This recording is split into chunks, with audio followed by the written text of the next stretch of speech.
Happy morning friends. இன்றைக்கான lunch box ரெசிபிக்கு சோள குழிப்பணியாரம் தான் பண்ணியிருந்தேன். சோளத்தை வந்து நைட்டே ஊற வச்சு புளிக்க வச்சு அப்புறம் அதுக்கு அரைச்சிட்டு அதுக்கப்புறம் பண்ணுறது ரொம்ப டேஸ்ட்டாக இருக்கும். வெள்ளை சோளம் தான் கூட நம்ம அரைச்சி வச்சுருக்க வீட்டில் இருந்த இட்லி மாவும் சேர்த்துக்கலாம்.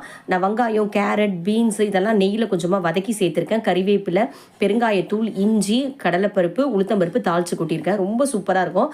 கொஞ்சம் சிம்மில் வேக வைக்கணும் சோள மாவுன்றதுனால. இதுக்கு வந்து காஞ்ச மிளகாய் சட்னி அட்டகாசமாக இருக்கும். காஞ்ச மிளகாய், பூண்டு கம்மியாக, சின்ன வெங்காயம் வச்சு புளி வச்சு அரைக்கிறது, நல்லெண்ணெய் தாளித்து கொட்டியிருக்கேன். வதக்க தேவையில்லை, செம்ம டேஸ்ட்டாக இருக்கும். குழி பணியாரமும் தம்பிக்கு பிடிக்காது. அதுக்கப்புறம் வந்து கார சட்னியும் சாப்பிட மாட்டான், காரமாக இருக்குன்னு. அவனுக்கு வேர்க்கடலை சட்னி கல்தோசையும் கொடுத்துருக்கேன். கல்தோசை மதியானம் சாஃப்டாக தான் இருக்கும். நம்ம மெலிசா ஊற்றினா தான் வரைச்சிடும். ஸோ இது அவனுக்கு பிடிக்கும், கண்டிப்பாக சாப்பிடுவான்.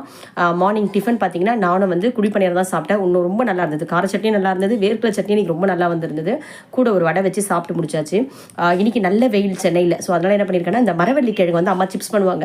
குக்கரில் ஒரே ஒரு விசில் விட்டு எடுத்துகிட்டு உப்பு போட்டு மெலிசா சீவி தட்டில் இந்த மாதிரி நல்லா காய வச்சுருவாங்க. ஸோ ஒரு வருஷம்னாலும் கெட்டு போகாது. நம்ம வேணுன்ற டைமில் எண்ணெயில் பொரிச்சு எடுத்துக்கலாம். இந்த பீச்லாம் கிடைக்கும் பார்த்தீங்களா, இந்த மரவள்ளி கிழங்கு சிப்ஸ், அது இந்த மாதிரி மெத்தடில் தான் செய்வாங்க. செம்ம டேஸ்ட்டாக இருக்கும். கொஞ்சம் உப்பு மிளகாத்தூள் போட்டு குளிக்க எடுத்துக்கலாம்.